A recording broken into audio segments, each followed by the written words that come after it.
Hi viewers, welcome to Politicos వినోదం. మీరు చూస్తున్నారు పొలిటికోస్ వినోదం. జనరల్ గా కృష్ణానగర్ గాథల గురించి మనం ఒక సిరీస్ అనేది స్టార్ట్ చేసాము. ప్రతి వారం కూడా అంటే 24/7 క్రాఫ్ట్స్ లో అసలు ఎవరెవరు ఉంటారు, వాళ్ళ వర్క్ ఎలా ఉంటుంది, వాళ్ళ లైఫ్ స్టైల్ ఎలా ఉంటుంది, ఇవన్నీ కూడా తెలుసుకుంటున్నాం కదా. అయితే ప్రస్తుతం మనం అన్నపూర్ణ స్టూడియో దగ్గర ఉన్నాం. ఇక్కడ కొంతమంది జూనియర్ ఆర్టిస్ట్ ఉన్నారు, వారితో కూడా మాట్లాడదాం. అసలు వారి లైఫ్ ఎలా లీడ్ చేస్తున్నారో వారి మాటలో వినే ప్రయత్నం చేద్దాం. హలో అండి, మీ పేరు? సతీష్ అండి. ఏం చేస్తుంటారండి? అంటే జనరల్ ఆర్టిస్ట్ అంటే జూనియర్ ఆర్టిస్టే, ఇంకా కొంచెం పైకి వెళ్దామని ట్రై చేస్తూ ఉంటాం. ఓకే, అంటే ఎన్ని ఇయర్స్ నుంచి మీరు ఇట్లా కష్టపడుతున్నారు? 10 years నుంచి. 10 years గా మీకు ఎన్ని అవకాశాలు వచ్చాయి సీరియల్లో గానీ సినిమాలో? అంటే సీరియల్కి వెళ్తూ ఉంటే అప్పుడప్పుడు ఫ్రేమ్లు వస్తూ ఉంటాయి, డైలాగ్స్ వస్తూ ఉంటాయి. లేదంటే ఏమి లేవు అనుకుంటే జూనియర్ ఆర్టిస్ట్ గా దీనిగా పోతూ ఉంటాం. జూనియర్ ఆర్టిస్ట్ గానే చేస్తున్నాం. మాకు ఏదైనా సీరియల్లో శతమానం భవతి, గోవా గోరింకా ఇలాంటి సీరియల్స్ చాలా చేసాం. అవైతే ఫ్రేమ్స్ ఉంటాయి, ఇవైతే సినిమాలు అయితే క్రౌడ్ ఎక్కువ ఉంటారు కాబట్టి మా ఫేసులు కనబడవు. ఎట్లా తీసుకుంటారన్న? అంటే నెల మొత్తం ఉంటుందా, లేకపోతే నెలలో కొద్ది రోజులు డేట్స్ ఇస్తారా? ఏదో షూటింగ్ ఉంటే ఆ రోజు వస్తాం, షూటింగ్ ఉంటే పోతాం, లేదంటే ఖాళీ. మాకు ఇక్కడ ఏజెంట్ ద్వారా కోఆర్డినేటర్ ద్వారా మేము వెళ్తాం. అక్కడ కంపెనీ వాళ్ళు ఇచ్చి పంపిస్తారు, మాకు తెలియదు. మాకైతే 400-500 పేమెంట్లు ఉంటాయి అంతే. ఒకవేళ ఏదైనా ఒక సీరియల్కి వెళ్ళి మనం నచ్చి, డైరెక్టర్ నచ్చి, ఇతను ఫీలింగ్స్ అవి బాగున్నాయి అని ఆ మేనేజర్ చెప్పి నెక్స్ట్ టైం ఇతనే పిలిపించిందంటే కంపెనీ ఆర్టిస్ట్ గా మేనేజర్ పిలిచి డైరెక్ట్ గా, అప్పుడు ఈ ఏజెంట్లు కోఆర్డినేటర్లు ఎవరు ఉండరు, డైరెక్ట్ గా వాళ్ళే ఫోన్ చేస్తారు. అప్పుడు వెళ్ళి ఒకటి అది ఏదో నెలకి 1-2 తగులుతూ ఉంటాయి అంతే. దానికి 15 ఎన్ని గంటలు పని చేస్తారు? పని అయితే 6 to 6 మార్నింగ్, నైట్ అయితే 6 to 6, మళ్ళీ 6 to 2 అట్లా. ఫుడ్ అది వాళ్ళది. అక్కడ ఏ పనైనా చేయాలి.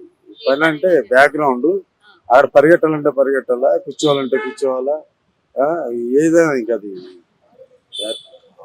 అవసరం అయితే బార్ సెటప్ ఉందంటే తాగినట్టు ఊగితా, బార్ లో గొంతులెత్తు, అది ఐటమ్ సాంగ్ ఉందంటే ఆ వెనకాల గొంతులెత్తు, అట్లా.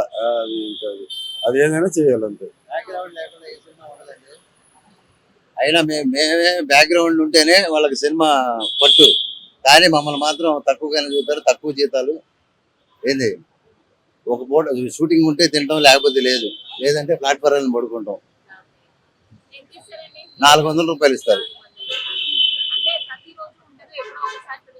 10 రోజులు ఉంటుందండి. నెలకి 10 రోజులు 15 రోజులు ఉంటుంది. అంటే కంటిన్యూషన్ ఉండదు, మధ్యలో గ్యాప్ వస్తూ ఉంటుంది. ఇంకేం చేస్తారు? అందులో కూడా సెలక్షన్స్ ఉంటాయి. కావాలి, కొంచెం యంగ్ బాయ్స్ కావాలి, అంకుల్స్ కావాలి, ఇట్లా ఉన్నప్పుడు అట్లా సెలక్షన్ ఉంటే.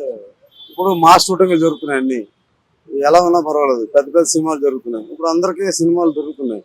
ఇప్పుడు ఈ నెల అయిపోయిందంటే అందరూ ఖాళీ. కానీ మాకు ఇచ్చేది మాత్రం 400.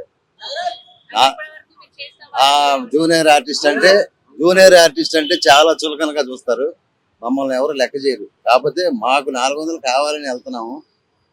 మాకు డిమాండ్, మా తరపున డిమాండ్ చేసేవాళ్ళు ఎవరు లేరు. అంటే అన్న, ఇప్పుడు జనరల్ గా 10 రోజులు వెళ్తారు అని అన్నారు, ఇంకా మిగిలిన 20 రోజులు ఏం చేస్తారు మీరు? షూట్ కాకుండా, సినిమా కాకుండా, సీరియల్ కాకుండా ప్లాట్ఫారం ఉంటుందండి. మీ కుటుంబం అంతా మీతో పాటు హైదరాబాద్ ఇక్కడ ఏమైనా సెట్ వర్క్లు ఉంటాయి కదా, సెట్ వర్క్లు కూలి పనికి వెళ్తే సెట్ వర్క్లు చేసుకుంటాం. సినిమా ఫీల్డ్ లోనే సెట్ వర్క్లు ఉంటాయి, ఆ వర్క్లకి వెళ్ళడం, ఏదో పని చేసుకుని ఇంకా అదే ఫీల్డ్ ఏదో పని చేసుకుంటూ ఉంటాం. వేరే ఫీల్డ్కి వెళ్ళడం. హీరోలు అంటారా, అందరూ పెద్ద హీరోలు చేస్తాం, వాళ్ళ పక్కన కూడా నుంచుని ఉంటాం. మాకు అదొక సంతోషం, అంటే అదొక హ్యాపీ. అంటే కుటుంబాన్ని వదిలేసి ఇక్కడికి వచ్చి చేస్తున్నారా, లేదంటే ఇక్కడ ఉన్నారా, మీతో పాటు ఉన్నారా? అంటే వదిలేయడం అంటే వాళ్ళని ఏదైనా ఊర్లో పెట్టి మీరు ఇక్కడికి వచ్చారా? లేదంటే కొంతమందికి ఊళ్ళోనే ఫ్యామిలీస్ ఉన్నాయి, కొంతమంది ఇక్కడ ఫ్యామిలీస్ పెట్టుకుని 3 పిల్లలిద్దరు షూటింగ్లకు వెళ్ళి చేసుకునే వాళ్ళు కూడా ఉన్నారు. అంటే యాక్టింగ్ చేసేటప్పుడు 400 ఇట్లా ఇస్తారు అని అంటున్నారు, సెట్ వర్క్ కి వెళ్తే ఇస్తారా? 800 దాకా ఇస్తారు. ఇప్పుడు సినిమా పిచ్చితో ఫ్యామిలీ వదిలేసి వచ్చిన వాళ్ళు కూడా ఉన్నారు. ఇదే జీవితం, ఇదే పిచ్చి అన్నట్టుగా ఉంటే చేయటం, లేకపోతే. మీకెందుకు యాక్టింగ్ అంటే అంత ఇంట్రెస్ట్? అంటే ఏం అవ్వాలనుకున్నారు, ఏం అయ్యారు మీరు? గుర్తింపు క్యారెక్టర్ వచ్చిద్దేమో, చేద్దామని ఒక ఆలోచన. అదైతే రాదు. ఎవరు మమ్మల్ని గుర్తించేవాళ్ళు. బ్యాక్గ్రౌండ్ ఆర్టిస్ట్ గా మమ్మల్ని ఉపయోగించుకుంటాం. ఏదో 400 ఇవ్వడం. ఎన్ని ఇయర్స్ అవుతుందండి మీరు వచ్చి? నేను 2 ఏళ్ళ నుంచి చేస్తాను. ఏం డిఫరెన్స్ చూసారు అప్పట్లో ఇప్పట్లో ఏమన్నా? డిఫరెన్స్ అప్పుడు ఇంకా తక్కువ, ఇప్పుడు కొంచెం 400 పెరిగింది. ఓకే, అప్పట్లో ఎంత ఇచ్చారు? అప్పట్లో మామూలుగా నేను చెప్పండి చెప్పండి. ఓకే. అది చేయలేక వదిలేసి వచ్చాను. ఇక్కడే ఏదైనా షూటింగ్కి వెళ్తా స్టూడెంట్స్ లేకపోతే మామూలుగా సెట్ వర్కింగ్ ఇది చేస్తూ ఉంటారు. ఉంటే చేస్తాం. అదేనా అసలు ఏమీ లేకపోతే ఏం లేకపోతే గాలికి తిరగడం. అంటే జనరల్ గా కుటుంబాన్ని పోషించుకోసం లేకపోతే మనం బ్రతకడం కోసమైనా షూటింగ్స్ అవి లేనప్పుడు మీరు అన్నట్టు సెట్ వర్క్ లేకపోయినా మనం బై హ్యాండ్ ఇంకోటి చూసుకుంటాం కదన్న, అట్లా మీరేమన్నా చూసుకున్నారు? వల్ల బయటకు వచ్చినాయి ఇక్కడ అంతా ప్రాబ్లమ్స్ వల్ల బయటకు వచ్చినాయి. మనకు మనం బతికితే చాలు అన్నట్టుగా ఉంది. కొన్ని ఇళ్లలో ప్రాబ్లమ్స్ వల్ల బయటకు వచ్చి చేసుకున్నాం. కొన్ని ఫ్యామిలీలు ఉన్నారు. సో వ్యూయర్స్ విన్నాం కదా, జనరల్ గా ఏదైనా ఒక షూట్ ఉంది అని చెప్పి తెలిస్తే ఏజెంట్స్ ద్వారా వెళ్తూ ఉంటారు. అది కూడా నెలలో 10 రోజులు మాత్రమే ఉంటుంది షూటింగ్స్ కూడా. ఎక్కడో అంటే ఒక 40 మందిలో 100 మందిలో మమ్మల్ని నిల్చోబెడతారు. మమ్మల్ని ఎవరు రికగ్నైజ్ కూడా చేయరు. ఒక గుర్తింపు ఉన్న పాత్ర రావాలని చెప్పి చాలా ఏళ్లుగా ఎదురు చూస్తున్నాము. యాక్టింగ్ వైజ్ అయితే రోజుకి 400 ఇస్తారు. అసలు యాక్టింగ్ డేస్ లేనప్పుడు సెట్ వర్క్ గా అంటే సెట్ బాయ్స్ గా వెళ్ళి సెట్ వర్కింగ్ గా అట్లా చేస్తూ ఉంటారు. దానికి మాత్రం 800 వరకు ఇస్తారు. అండ్ మార్నింగ్ 6 నుంచి ఈవినింగ్ 6 వరకు కూడా కంటిన్యూస్ గా ఉంటుంది. భోజనం అది పెడతారు. కాకపోతే గుర్తింపు తగ్గ పాత్రలు అయితే ఇవ్వడం లేదు.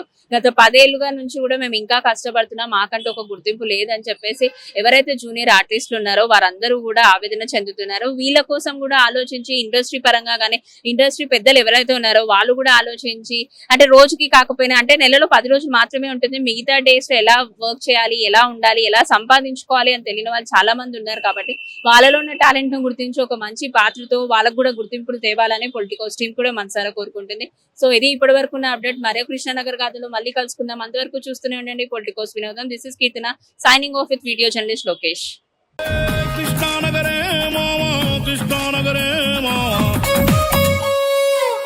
Please subscribe to the channel and download the Politicos app from the links in the description.